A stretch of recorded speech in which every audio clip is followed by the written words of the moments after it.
Assalamualaikum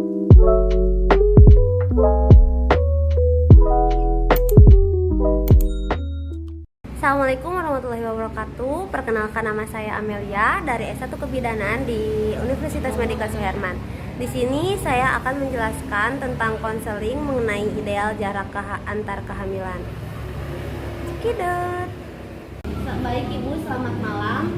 Perkenalkan, nama saya Bidan Amelia yang bertugas di BPM ini. Kalau boleh saya tahu, maksud kedatangan Ibu ke sini itu untuk apa ya?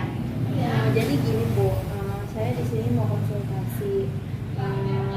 Baiknya tuh idealnya kehamilan pertama saya dan kehamilan selanjutnya itu kira-kira berapa tahun?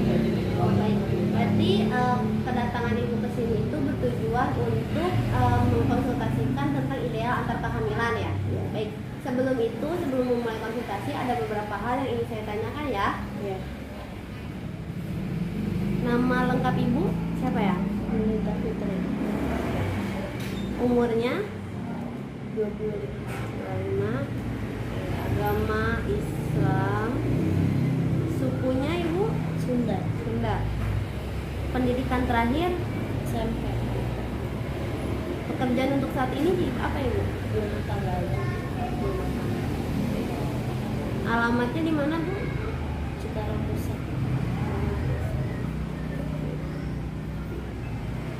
Oke, sebentar ya Ibu.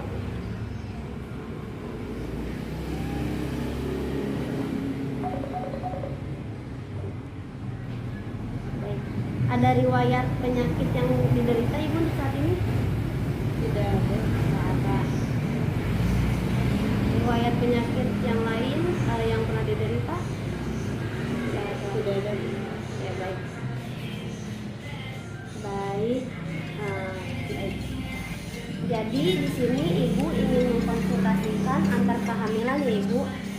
Ya, baik. Baik Ibu, terkait maksud Ibu datang ke sini, Ibu ingin berkonsultasi mengenai ideal jarak antar kehamilan. Nah, baik.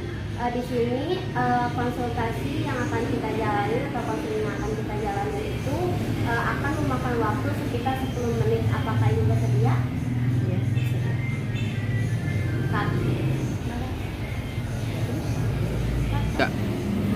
Baik Ibu, saya akan menjelaskan jadi jarak antar kehamilan ini Bu, biar sama-sama melihat ya Ibu.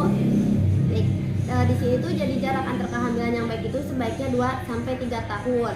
Nah, Ibu kan udah punya anak ya, umur 1 tahun, berarti itu jaraknya nanti kalau misalnya anak Ibu udah 2 tahun, maka bisa itu Ibu untuk mempunyai anak kembali. Nah, baik, jika kurang dari 2 tahun itu bisa berdampak buruk bagi kesehatan ibu maupun janinnya nanti. Jika secara fisiologis itu kondisi alat reproduksi ibu itu sudah pulih, tapi semuanya kembali pada kesiapan fisik dan psikis, terutama pada pihak ibunya. Nah, selanjutnya dampak saat melahirkan jika jaraknya berdekatan itu ada pendarahan pada trimester ketiga, plasenta pravia, anemia, ketuban pecah dini, endometriosis, masa nifas, dan kematian saat melahirkan. Jadi itu banyak Ibu kekurangan kalau misalnya kita itu sebelum 2 tahun tapi kita punya anak lagi. Nah, kemudian ada penyebab sibling rivalry sendiri ya Ibu. Ada 2 faktor, ada faktor internal. Nah, meliputi perbedaan jenis kelamin, perbedaan usia atau jarak kelahiran, urutan kelahiran, dan jumlah saudara kandung.